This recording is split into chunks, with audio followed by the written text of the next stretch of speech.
Hi friends, ಎಲ್ರಿಗೂ ನಮಸ್ಕಾರ. ನಾವಿವತ್ತು ಚಾಮುಂಡೇಶ್ವರಿ ದೇವಸ್ಥಾನಕ್ಕೆ ಹೋಗ್ತಾ ಇದ್ದೀವಿ.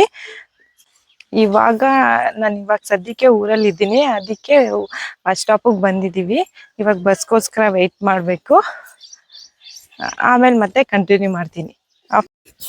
ಅಲ್ಲ ಫ್ರೆಂಡ್ಸ್, ಇವತ್ತು ನಾನು ಮಾಮಿಗೆ ಹೋಗ್ತಿದ್ದೀನಿ. ಅಲ್ಲಿ ಜಾತ್ರೆ ಐತೆ, ತಿಂಡಿ ಎಲ್ಲ ಐತೆ. ಆಮೇಲೆ ಆಟ ಸಾಮಾನುಗಳು ಐತೆ, ತಂಗಮ್ಮಂಗೂ ಐತೆ, ಎಲ್ಲರಿಗೂ ಐತೆ. ನಮ್ಮ ಅಮ್ಮಂಗೂ, ನಂಗೆ, ಸದ್ಯ ಮೆಮ್ಮಿಗೆ, ಭವ್ಯ ಮೆಮ್ಮಿಗೆ ಇಷ್ಟ ಇರೋದು ಇಷ್ಟೇನಿಲ್ಲ. ಇವಾಗ ನಮ್ಮ ಊರಲ್ಲಿ ಬಸ್ ಬಂತು, ಅದಕ್ಕೆ ನನ್ನ ಮಗ ಓಡೋಗ್ತಾ ಇದ್ದಾನೆ. ಇವಾಗ ಬಸ್ಸಲ್ಲಿ ಸೀಟ್ ಹಿಡ್ಕೊಂಡು ಕೂತ್ಕೊಂಡಿದೀವಿ. ಇವಾಗ ಚನ್ನಪಟ್ಟಣಕ್ಕೆ ಬಂದಿದೀವಿ. ಅಲ್ಲಿ ನೀವು ನೋಡ್ತಾ ಇದ್ದೀರಲ್ಲ, ಅಲ್ಲಿ ರೈಟ್ ಸೈಡ್ ಅಲ್ಲೇ ಗೌಡ್ಗೆರೆ ಬಸ್ ಬರೋದು. ಅದು ಮಲ್ಲಂಕುಪ್ಪೆ ಅಂತ ಬೋರ್ಡ್ ಹಾಕಿರತ್ತೆ. ಇದು ಚನ್ನಪಟ್ಟಣ ಬಸ್ ಸ್ಟಾಪ್ ಅಲ್ಲಿ ಕೂತಿರ್ಬೇಕಾದ್ರೆ ಮಾಡಿದ ವಿಡಿಯೋ. ನಾವು ಕಾಲೇಜ್ಗೆ ಹೋಗ್ಬೇಕಾದ್ರೆ ಆ ಕಡೆ ಲಾಸ್ಟ್ ಅಲ್ಲಿ ಜಾಸ್ತಿ ಟೈಮ್ ಸ್ಪೆಂಡ್ ಮಾಡ್ತಾ ಇದ್ವಿ, ಬಸ್ಗೋಸ್ಕರ ವೇಟ್ ಮಾಡ್ತಾ ಇದ್ವಿ. ಅದೆಲ್ಲ ನೆನಪಾಯ್ತು. ಇವಾಗ ಗೌಡ್ಗೆರೆಗೆ ಹೋಗೋ ಬಸ್ ಬಂತು. ಈ ತರ ಮಲ್ಲಂಕುಪ್ಪೆ ಅಂತ ಬೋರ್ಡ್ ಹಾಕಿರತ್ತೆ. ಆ ಬಸ್ಸಿಗೆ ಕೂತ್ಕೊಂಡ್ರೆ ಗೌಡ್ಗೆರೆಗೆ 25 ರೂಪೀಸ್ ಟಿಕೆಟ್ ತಗೊಳ್ಳೋದು. ಬಸ್ ಅಂತೂ ತುಂಬಾ ರಶ್ ಇತ್ತು. ಇವಾಗಂತೂ ದೇವಸ್ಥಾನ ತುಂಬಾ ಫೇಮಸ್ ಆಗ್ಬಿಟ್ಟಿದೆ, ಹಂಗಾಗಿ ಬಸ್ ಫುಲ್ ರಶ್ ಇತ್ತು. ಹಂಗೋ ಹಿಂಗೋ ಮಾಡಿ ಬಸ್ಸಲ್ಲಿ ಸೀಟ್ ಹಿಡ್ದು ಕೂತ್ಕೊಂಡಿದ್ವಿ. ಇವಾಗ ಗೌಡ್ಗೆರೆಲಿ ಚಾಮುಂಡೇಶ್ವರಿ ಸ್ಟಾಪ್ ಅಂತ ಕೇಳಿದ್ರು, ದೇವಸ್ಥಾನ ಸ್ಟಾಪ್ ಅಂತ ಅಲ್ಲಿ ನಿಲ್ಲಿಸ್ತಾರೆ. ಅಲ್ಲಿಂದ ಇಳಿದ್ಬಿಟ್ಟು ಒಂದು ಅರ್ಧ ಕಿಲೋಮೀಟರ್ ಅಷ್ಟು ನಡ್ಕೊಂಡು ಹೋಗ್ಬೇಕು. ಅರ್ಧ ಕಿಲೋಮೀಟರ್ಗೂ ಕಡಿಮೆನೇ ಆಗುತ್ತೆ, ಒಂದು 10 ಮಿನಿಟ್ಸ್ ಅಲ್ಲಿ ಹೋಗ್ಬೋದು. ಒಂದ್ ಸ್ವಲ್ಪ ದೂರ ಹೋಗ್ಬೇಕು. ಬಿಸಿಲಿರೋದ್ರಿಂದ ಸ್ವಲ್ಪ ಛತ್ರಿ ಇಲ್ಲಾಂದ್ರೆ ಮಕ್ಳುಗಳಿಗೆ ಈ ತರ ಟೋಪಿ ಅದನ್ನ ತಗೊಂಡೋದ್ರೆ ನಮ್ಗೆ ಯೂಸ್ ಆಗುತ್ತೆ. ಜಾಸ್ತಿ ದೂರ ಏನಿರೋದಿಲ್ಲ, ವಾಕಬಲ್ ಡಿಸ್ಟೆನ್ಸ್ ಅಷ್ಟೇ. ನೋಡಿ, ಎಲ್ಲಾರು ಛತ್ರಿ ಎಲ್ಲ ತಗೊಂಡ್ ಬಂದಿದ್ದಾರೆ. ಬಂದಿಲ್ಲ ಅಂದ್ರೆ ಈ ತರ ತಲೆ ಮೇಲೆ ಬಟ್ಟೆ ಎಲ್ಲ ಹಾಕೊಂಡ್ ಹೋಗ್ಬೇಕು. ಸ್ವಲ್ಪ ಬಿಸಿಲು ಇರೋದ್ರಿಂದ ಆತರ ಫೀಲ್ ಆಗುತ್ತೆ ಅಷ್ಟೇ. ನೋಡಿ, ಇವಾಗ ನಾವು ದೇವಸ್ಥಾನದ ಹತ್ರ ಆಲ್ರೆಡಿ ಬಂದ್ವಿ. ಇವಾಗ ದೇವಸ್ಥಾನದ ಒಳಗಡೆ ಹೋಗ್ಬೇಕು. ಅಲ್ಲಿ ಈಚೆಗಡೆ ಕೈ ಕಾಲೆಲ್ಲ ತೊಳ್ಕೊಂಡು ದೇವಸ್ಥಾನದೊಳಗಡೆ ಎಂಟ್ರಿ ಆಗ್ತಾ ಇದೀವಿ. ಇವತ್ತು ಬುಧವಾರ ಆಗಿರೋದ್ರಿಂದ ದೇವಸ್ಥಾನ ಏನು ಅಷ್ಟೊಂದು ರಶ್ ಇಲ್ಲ. ಸಂಡೇ ಇದು ಅಮಾವಾಸ್ಯೆ ಹುಣ್ಣಿಮೆ ಆ ತರ ಬಂದ್ರೆ ದೇವಸ್ಥಾನ ಫುಲ್ ರಶ್ ಇರುತ್ತೆ.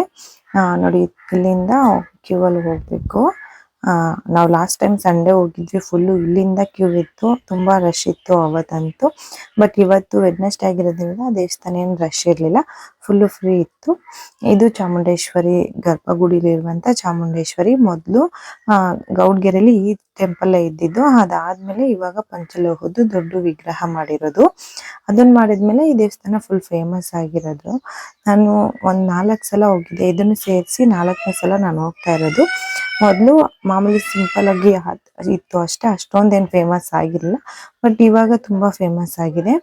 ಇಲ್ಲಿಗೆ ಹೋಗಿ ಬಂದು ಏನಾದ್ರು ಕೇಳ್ಕೊಂಡ್ರೆ ಅನ್ಕೊಂಡ್ರೆ ಅದಾಗತ್ತೆ ಅಂತ ಹೇಳ್ತಾರೆ. ಅದು ನನ್ನ ಜೀವನದಲ್ಲೂ ಸ್ವಲ್ಪ ಎಕ್ಸ್ಪೀರಿಯನ್ಸ್ ಆಯಿತು. ಸೊ ಅದಕ್ಕೋಸ್ಕರ ನಾನು ಈ ಸಲ ಕಾಯಿ ಕಟ್ಟಬೇಕು ಅಂತ ಅನ್ಕೊಂಡು ಸಂಕಲ್ಪ ಮಾಡಿ ಕಾಯಿ ಕಟ್ಟಬೇಕು ಅನ್ಕೊಂಡು ಹೋಗಿದ್ದೀನಿ. ದೇವಸ್ಥಾನ ಏನು ರಶ್ ಇರ್ಲಿಲ್ವಲ್ಲ, ಹಾಗಾಗಿ ನಮ್ಗೆ ಬೇಗನೆ ದರ್ಶನ ಆಯ್ತು. ನಾವು ದರ್ಶನ ಎಲ್ಲ ಮುಗಿಸ್ಕೊಂಡು ಹೊರಗಡೆ ಬರ್ತಾ ಇದ್ದೀವಿ. ಇದು ರಾಮ ಸೀತೆನ ಹುಡ್ಕೊಂಡು ಹೋದಾಗ ಸೇತುವೆ ಕಟ್ಟಿರ್ತಾರಲ್ಲ, ಅಲ್ಲಿ ಕಲ್ಲಂತೆ. ಇದು ನೀರಲ್ಲಿ ತೇಲ್ತಾ ಇರುತ್ತೆ. ಇದನ್ನ ಅಲ್ಲಿಗೆ ಹೋಗಿದ್ದವರೆಲ್ಲ ಎತ್ಕೊಂಡು ತಲೆ ಮೇಲೆ ಇಟ್ಕೊಂತ ಇದ್ರು. ನಾನು ಟ್ರೈ ಮಾಡೋಣ ಅಂತ ಮಾಡಿದೆ. ಕಲ್ಲಂತೂ ತುಂಬಾ ಭಾರ ಇತ್ತು. ಕಷ್ಟಪಟ್ಟು ಹೇಗೋ ಒಂದ್ ಸ್ವಲ್ಪ ಸುಮ್ನೆ ಹಾಗೆ ತಲೆ ಮೇಲೆ ಇಟ್ಟು ಕೆಳಗಡೆ ಇಟ್ಟೆ. ನನ್ ಕೈಲಿ ಆಗಲ್ಲ ಅಂತ ಹೇಳ್ತಾ ಇದೆ. ಆದ್ರೂ ಎತ್ತು ಅಂತ ಅಂದ್ರು. ಸರಿ ಅಂದ್ಬಿಟ್ಟು ಎತ್ತಿ ಇಟ್ಕೊಂಡೆ. ಇದೇ ನೋಡಿ ಪಂಚಲೋಹದ್ದು ಚಾಮುಂಡೇಶ್ವರಿ. ಇದಿನ್ನ ಕಂಪ್ಲೀಟ್ ಆಗಿಲ್ಲ, ಇವಾಗ ಸ್ವಲ್ಪ ಸ್ವಲ್ಪ ಮಾಡ್ತಾ ಇರ್ತಾರೆ. ನಾನು ಮೊದ್ಲು ಹೋಗಿದ್ದಾಗ ಹಿಂದೆಗಡೆ ಇರೋ ಸಿಂಹನೂ ಕೂಡ ಮಾಡಿರ್ಲಿಲ್ಲ. ಇವಾಗ ಸಿಂಹ ಕಂಪ್ಲೀಟ್ ಆಗಿದೆ. ಇನ್ನ ಹಿಂದೆಗಡೆ ನೀರೆಲ್ಲ ಬೀಳೋ ತರ ಜೋಗ್ ಫಾಲ್ಸ್ ದಲ್ಲಿ ಬೀಳುತ್ತಲ್ಲ, ಆ ತರ ಎಲ್ಲ ಮಾಡ್ಬೇಕು ಅನ್ನೋ ಪ್ಲಾನ್ ಇದೆ. ಸರಿ, ಇವಾಗ ನಾವು ಮೇಲ್ಗಡೆ ಹೋಗ್ತಾ ಇದ್ದೀನಿ. ನೀವು ಏನಾದ್ರೂ ತೆಂಗಿನಕಾಯಿ ಕಟ್ಬೇಕು ಅಂದ್ರೆ ಅಲ್ಲೇ ಚಾಮುಂಡೇಶ್ವರಿ ವಿಗ್ರಹದ ಹಿಂದೆಗಡೆನೆ ತೆಂಗಿನಕಾಯಿ ಕೊಡ್ತಾರೆ. ಒಂದ್ ತೆಂಗಿನಕಾಯಿಗೆ 50 ರೂಪೀಸ್ ಚಾರ್ಜ್ ಮಾಡ್ತಾರೆ. ತೆಂಗಿನಕಾಯಿನ ಅಲ್ಲೇ ಬಂದು ತಗೋಬೇಕು. ಇವಾಗ ಹಳ್ಳಿ ಕಡೆ ಎಲ್ಲ ಮನೇಲಿ ತೆಂಗಿನಕಾಯಿ ಇರುತ್ತೆ, ಅದನ್ನೇ ತಗೊಂಡ್ ಕಟ್ಬೋದಲ್ವಾ ಅನ್ಕೋತಾರೆ. ಆತರ ತರಬಾರ್ದಂತೆ. ಅಲ್ಲಿ ನಾನು ಅರ್ಚಕರನ್ನ ಕೇಳಿದಾಗ ಅವ್ರು ಆತರ ಹೇಳಿದ್ರು. ಅಲ್ಲಿಂದ ಬಂದು ಕಾಯಿ ತಗೊಂಡ್ ಬಂದು ಅರ್ಚಕರ ಕೈಲಿ ಕೊಟ್ರೆ ಅವರು ಅದನ್ನ ಚಾಮುಂಡೇಶ್ವರಿ ಹತ್ರ ಇಟ್ಟು ನಮ್ಗೆ ಕೊಡ್ತಾರೆ. ಅದಾದ್ಮೇಲೆ ನಮಗೇನ್ ಕೆಲ್ಸ ಆಗ್ಬೇಕೋ ಅದನ್ನ ಸಂಕಲ್ಪ ಮಾಡ್ಕೊಂಡು ತಗೊಂಡೋಗಿ ಅಲ್ಲಿ ಕೆಳಗಡೆ ಎಲ್ಲಿ ಜಾಗ ಇರುತ್ತೆ ಅಲ್ಲಿ ಕಟ್ಬೋದು. ನಾನ್ ವೆಜ್ ತಿನ್ನೋರಾದ್ರೆ ನಾವ್ ಯಾವತ್ತು ತೆಂಗಿನಕಾಯಿ ಕಟ್ಟಿರ್ತೀವೋ ಅವತ್ತು ನಾನ್ ವೆಜ್ ತಿನ್ಬಾರ್ದು, ಮನೇಲೂ ನಾನ್ ವೆಜ್ ಇರಬಾರ್ದಂತೆ. ನಾವು ನೆನ್ನೆ ಮಾಡಿರೋದನ್ನ ಮನೇಲಿ ಇಟ್ಬಿಟ್ಟು ಹೋಗಿ ತೆಂಗಿನಕಾಯಿ ಕಟ್ಟೋದು ಮತ್ತೆ ಬಂದು ನಾನ್ ವೆಜ್ ಮಾಡ್ಕೊಂಡು ತಿನ್ನೋದು ಆ ಥರ ಎಲ್ಲ ಮಾಡಬಾರ್ದಂತೆ. ಮನೇಲಿ ನಾವು ಕಾಯಿ ಕಟ್ಟೋ ದಿನ ನಾನ್ ವೆಜ್ ಇಟ್ಟಿರ್ಬಾರ್ದಂತೆ. ತೆಂಗಿನಕಾಯಿ ಯಾವಾಗ ಕಟ್ಟಬೇಕು, ಎಷ್ಟು ಕಟ್ಟಬೇಕು ಅನ್ನೋದಾದ್ರೆ 7 weeks ಅಲ್ಲಿ ಯಾವಾಗಾದ್ರೂ ಬಂದು 7 weeks ಅಂದ್ರೆ 7 ಸಲ ಬೇಕಾದ್ರೂ ಕಟ್ಬೋದು, ಇಲ್ಲ 3 ಸಲ ಇಲ್ಲ 5 ಸಲ, ನಿಮ್ಗೆ ಎಷ್ಟು ಅನುಕೂಲ ಆಗುತ್ತೋ ನೀವು ಯಾವ ತರ ಸಂಕಲ್ಪ ಮಾಡ್ಕೋತಿರೋ ಆ ತರ ಒಟ್ಟು 7 weeks ಅಲ್ಲಿ ಕಂಪ್ಲೀಟ್ ಮಾಡ್ಬೇಕು. 3 ಸಲ ಆದ್ರೆ 3 ಸಲ, 5 ಸಲ ಆದ್ರೆ 5 ಸಲ, ಇಲ್ಲ 7 ಸಲ ಕಟ್ತೀನಿ ಅಂದ್ರೆ 7 ಸಲನೂ ಕೂಡ ಕಟ್ಬೋದು, ನಿಮ್ ಚಾಯ್ಸು. ಅಲ್ಲೇ ಅರ್ಶಿನ ಕುಂಕುಮ ಇಟ್ಟಿದ್ರು, ನಾವ್ ಯಾವ್ದಾದ್ರು ದೇವಸ್ಥಾನಕ್ಕೆ ಹೋದ್ರೆ ಅಲ್ಲಿ ಅರ್ಶಿನ ಕುಂಕುಮ ಇಟ್ಟಿದ್ರೆ ಅದನ್ನ ತಗೊಳ್ದೆ ಬರ್ಬಾರ್ದಂತೆ. ಸೊ ಹಾಗೆ ಅರ್ಶಿನ ಕುಂಕುಮ ಎಲ್ಲ ತಗೊಂಡು ಕೆಳಗಡೆ ಬರ್ತಾ ಇದ್ದೀನಿ. ಇಲ್ಲಿ ಕೆಳಗಡೆ ಬಂದು ದೇವಸ್ಥಾನದ ಮುಂದೆಗಡೆ ಬಸವಪ್ಪ ಇದೆ, ಅದ್ರ ಸುತ್ತ 7 ಸುತ್ತು ಅಥವಾ 9 ಸುತ್ತು ಪ್ರದಕ್ಷಿಣೆ ಹಾಕ್ಬೇಕು. ನಾನು ಇಲ್ಲಿ ದೇವಸ್ಥಾನದ ಮುಂದೆ ನಿಂತ್ಕೊಂಡು ಇನ್ನೊಂದ್ಸಲ ಸಂಕಲ್ಪ ಮಾಡ್ಕೊತಾ ಇದ್ದೀನಿ. ಇಲ್ಲಿ ಸಂಕಲ್ಪ ಮಾಡ್ಕೊಂಡು ಆದ್ಮೇಲೆ ಮತ್ತೆ ಹೋಗ್ಬಿಟ್ಟು ಬಸವಪ್ಪನ ಮುಂದೆ ನಿಂತ್ಕೊಂಡು ಅಲ್ಲೂ ಕೂಡ ಸಂಕಲ್ಪ ಮಾಡ್ಕೊಂಡೆ. ಇವಾಗ ನಾನು ಇಲ್ಲಿ ಸಂಕಲ್ಪ ಮಾಡ್ಕೊಳ್ತಾ ಇದ್ದೀನಿ. ಇದಾದ್ಮೇಲೆ ಇಲ್ಲೇ ಬಸವಪ್ಪನ ಸುತ್ತ 7 ಸುತ್ತು ಅಥವಾ 9 ಸುತ್ತು ಸುತ್ತಿ ಅದಾದ್ಮೇಲೆ ಕಾಯಿನ ಎಲ್ಲಿ ಜಾಗ ಇರುತ್ತೋ ಅಲ್ಲಿ ದೇವ್ರ ನೆನ್ಸ್ಕೊಂಡು ಇನ್ನೊಂದ್ಸಲ ಬೇಡ್ಕೊಂಡು ಕಾಯಿ ಕಟ್ಬೇಕು. ನಾನು 9 ಸುತ್ತು ಪ್ರದಕ್ಷಿಣೆ ಹಾಕಿ ಆದ್ಮೇಲೆ ಇಲ್ಲಿ ಸ್ವಲ್ಪ ಜಾಗ ಇತ್ತು, ಅಲ್ಲಿಗೆ ಬಂದು ಕಾಯಿ ಕಟ್ತಾ ಇದ್ದೀನಿ. ಎಲ್ಲೂ ಸ್ವಲ್ಪನೂ ಜಾಗನೇ ಇಲ್ಲ ಕಾಯಿ ಕಟ್ಟೋದಿಕ್ಕೆ, ಎಲ್ಲಿ ಜಾಗ ಇದೆ ಅಂತ ಹುಡ್ಕೊಂಡು ಬಂದು ಇಲ್ಲಿ ಕಟ್ತಾ ಇದ್ದೀನಿ. ಇಲ್ಲಿ ಸ್ವಲ್ಪ ಜಾಗ ಇತ್ತು, ಕುತ್ಕೊಂಡು ಕಟ್ಟಕ್ಕೂ ಆಗ್ತಾ ಇರಲಿಲ್ಲ, ಫುಲ್ಲು ಬಿಸಿಲಿತ್ತು, ಕಾಲೆಲ್ಲ ಸುಡ್ತಾ ಇತ್ತು, ಹಾಗೂ ಕಟ್ಟದೆ ಕುತ್ಕೊಂಡು. ನಾನು ಲಾಸ್ಟ್ ಸಂಡೇ ನಮ್ದು ಆ್ಯನಿವರ್ಸರಿ ಇತ್ತು ಅಂತ ಬಂದಿದ್ದೆ, ಫುಲ್ಲು ರಶ್ ಇತ್ತು.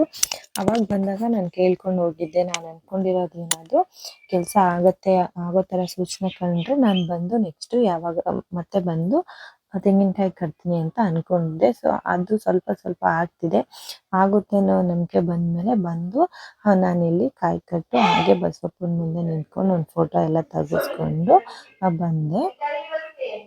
ನಾವೆಲ್ಲಾದ್ರೂ ಹೋಗಿ ಏನಾದರೂ ದೇವಸ್ಥಾನದಲ್ಲಿ ಕೇಳ್ಕೊಂಡು ಬಂದರೆ ಅದು ತಕ್ಷಣನೇ ಆಗುತ್ತೆ ಅಂತ ಹೇಳೋಕ್ಕಾಗಲ್ಲ. ಹೋಗ್ಬೇಕು, ಒಂದ್ಸಲಿಗೆ ಹೋಗ್ಬಿಟ್ಟು ಸುಮ್ಮನಾಗಬಾರ್ದು, ಪದೇ ಪದೇ ಹೋಗ್ಬೇಕು. ಒಂದು 3-4 ಸಲನಾದರೂ ಹೋಗಿ ನಾವೇನು ಅಂದ್ಕೊಂಡಿರ್ತೀವೋ ಅದನ್ನು ಕೇಳ್ಕೋಬೇಕು. ಎಲ್ಲ ಆದಮೇಲೆ ಪ್ರದಕ್ಷಿಣೆ ಆದಮೇಲೆ ಮತ್ತೆ ಇಲ್ಲಿ ಕಂಬದ ಹತ್ರ ಬಂದು ಅರ್ಶಿನ ಕುಂಕುಮ ಎಲ್ಲ ಇಟ್ಟು ನಮಸ್ಕಾರ ಮಾಡಿ ಇನ್ನೊಂದ್ಸಲ ಚೆನ್ನಾಗಿ ಬೇಡ್ಕೊಂಡು ಅದಾದಮೇಲೆ ಪ್ರಸಾದ ಕೂಡ ಕೊಡ್ತಾರೆ. ಅಲ್ಲಿಗೆ ಹೋಗ್ಬಿಟ್ಟು ಪ್ರಸಾದ ಇಸ್ಕೊಂಡು ಊಟ ಮಾಡಿಕೊಂಡು ಬಂದ್ವಿ. ಪ್ರಸಾದ ಅನ್ನ ಸಾಂಬಾರು ಮಜ್ಜಿಗೆ ಅನ್ನ ಮತ್ತು ಪಾಯಸ ಎಲ್ಲ ಕೊಡ್ತಾಯಿದ್ರು, ಎಲ್ಲ ತಿಂದ್ಕೊಂಡು ಬಂದ್ವಿ. ಅಲ್ಲಿ ಚಾಮುಂಡೇಶ್ವರಿ ವಿಗ್ರಹದ ಮೇಲ್ಗಡೆ ಇದ್ರೆ ಕೆಳಗಡೆ ಗುಹೆ ಥರ ಮಾಡ್ತಾ ಇದ್ದಾರೆ, ಅದನ್ನು ನೋಡೋಣ ಅಂತ ಒಳಗಡೆ ಹೋಗಿದ್ವಿ. ಅದಿನ್ನ ಕೆಲಸ ಕಂಪ್ಲೀಟ್ ಆಗಿಲ್ಲ, ನಡೀತಾ ಇದೆ, ಪೂರ್ತಿ ಒಳಗಡೆ ಬಿಟ್ಟಿಲ್ಲ, ಸ್ವಲ್ಪನೇ ನೋಡಿಕೊಂಡು ಆಚೆಗಡೆ ಬಂದ್ವಿ. ಒಳಗಡೆ ಎಲ್ಲ ಲೈಟ್ ಎಲ್ಲ ಬಿಟ್ಟಿದ್ದಾರೆ, ಒಳಗಡೆ ಹೋದರೆ ಫುಲ್ ತಣ್ಣಗೆ ಆಗ್ತಾ ಇತ್ತು. ಅದಾದಮೇಲೆ ಇಲ್ಲಿ ಇನ್ನೂ ಒಂದು ಬಸವಪ್ಪ ಇದೆಯಲ್ಲ ಅಲ್ಲಿಗೆ ಬಂದ್ವಿ, ಬಸವಪ್ಪನ ನೋಡ್ಕೊಂಡು ಹೋಗೋಣ ಅಂತ. ಅಲ್ಲಿ ಬಂದು ಎಲ್ಲ ಪಾದ ಕೇಳ್ತಾ ಇದ್ರು, ಸರಿ ಅಂತ ಅಂದ್ಬಿಟ್ಟು ನಾನು ಹೋಗಿ ಕೂತ್ಕೊಂಡೆ. ಬಸವಪ್ಪ ಬಲಗಡೆನೆ ಪಾದ ಕೊಡ್ತು, ತುಂಬ ಖುಷಿ ಆಯಿತು.